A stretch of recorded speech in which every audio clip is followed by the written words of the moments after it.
విశాఖలో సంచలనం సృష్టించిన జ్యోతిష్యుడు మర్డర్ కేసును పోలీసులు ఛేదించారు.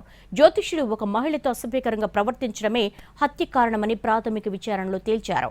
బాధితురాలు భర్తతో కలిసి జ్యోతిష్యుడిని మట్టుబెట్టినట్టుగా చెప్తున్నారు. మిస్సింగ్ కేసు నమోదైన 10 రోజుల తర్వాత హత్య కేసుగా వెలుగు చూడడం, గంటల వ్యవధిలోనే నిందితులను అరెస్ట్ చేయడం సంచలనంగా మారింది.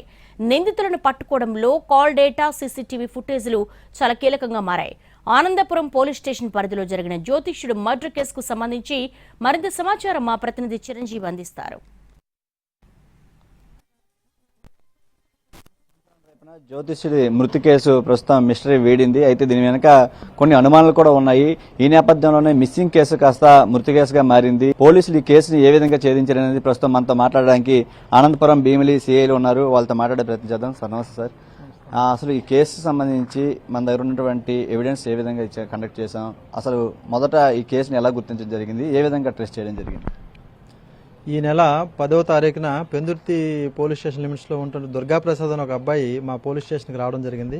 వాళ్ళ తండ్రి గారు జంగం వృత్తి చేసుకుంటూ ఊరు వెళ్ళి ఎవరైనా ఇంట్లో సమస్యలు ఉన్నట్లయితే వాళ్ళ పూజలు చేసి వాళ్ళ ద్వారా వచ్చిన సంభావన ద్వారా కుటుంబాన్ని పోషించుకుంటున్నట్లు ఆయన ఈ నెల 9వ తారీఖు ఎప్పటిలాగానే ఏరియాలోకి వచ్చిన తర్వాత ఆనందపురం పోలీస్ స్టేషన్ లిమిట్స్లోకి వచ్చిన తర్వాత బీపీ కళాల వరకు వచ్చి ఎవరితో మాట్లాడిన తర్వాత మిస్ అయినట్లు మాకు తెలుస్తుంది. 10వ తారీఖు వరకు మాకు ఇంటికి రాకపోవడం మాకు ఏదో అనుమానంగా ఉందని చెప్పేసి వాళ్ళు ఒక మిస్సింగ్ రిపోర్ట్ ఇవ్వడం జరిగింది. సీసీ కెమెరాల ట్రాకింగ్, సెల్ ఫోన్ ట్రాకింగ్లో అది ఆనందపురం నుంచి బోయిపాలెం వైజాగ్ వచ్చేటప్పుడు బోయిపాలెం లెఫ్ట్ తీసుకుని కాపులపాడు లేఅవుట్లో అక్కడ వరకు ట్రాక్ అయిన తర్వాత కనిపించలేదు.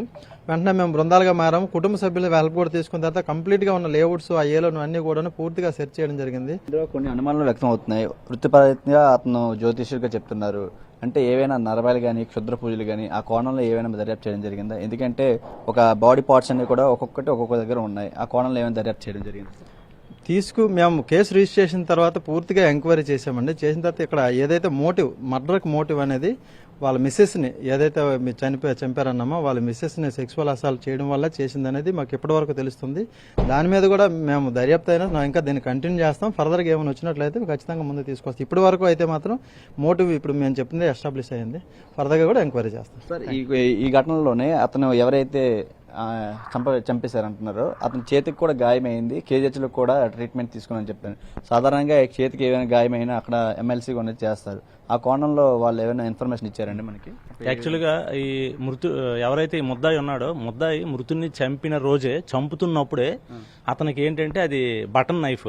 సో ఏంటంటే అది పొడుస్తున్నప్పుడు కడుపు మీద బాగా పొడుస్తున్నప్పుడు అది మళ్ళీ రివర్స్లో వచ్చి అతను చెయ్యి రైట్ హ్యాండ్ ఫింగర్ దగ్గర తెగడం జరిగింది. 3 to 4కి కేజీహెచ్కి వెళ్ళడం, అక్కడ ఓపీ దగ్గర తీసుకుంటే వాళ్ళు ఎమ్మెల్సీ యాక్చువల్గా ఏంటంటే ఏంటి ఇది నీకు ఎలా తగిలిందంటే నేను రాడ్ బెండింగ్కి వెళ్తుంటాను, నాకు నేనే ఇది జరిగింది కొడుతుంటే అని చెప్పడం వలన మాకు ఇంటిమేషన్ ఇవ్వలేదు. వాళ్ళు దానికోసం ట్రీట్మెంట్ చేసి ఒక 6 స్టిచెస్ వేశారు. అది కూడా మేము తీసుకున్నాం. కేవలం భార్య భర్తలు ఇద్దరు ప్రమేయం ఉందంటారా? ఇంకా 3వ వ్యక్తి 4వ వ్యక్తి ఎవరి ప్రమేయం ఉందని? లేదండి, ఇంకా ఈ హత్య అయితే ఇద్దరే, ఇంకెవరు ప్రమేయం లేదు. ప్లాన్ ప్రకారం ఒక నిర్మానుష్య ప్రాంతానికి తీసుకెళ్లి చంపడం జరిగిందని చెప్తున్నారు. అయితే దీంతో పాటు ప్రస్తుతం పోలీసులు ఆ ఇద్దరు నిందితుల్ని అదుపులో తీసుకున్నారు. అంతేకాకుండా ఈ నరబాలి క్షుద్ర పూజలు అనే కోణంలో కూడా దర్యాప్తు చేసే అవకాశం అయితే కనిపిస్తుంది. కెమెరామెన్ రవితో చిరంజీవి, ఎన్టీవీ, విశాఖ నుంచి.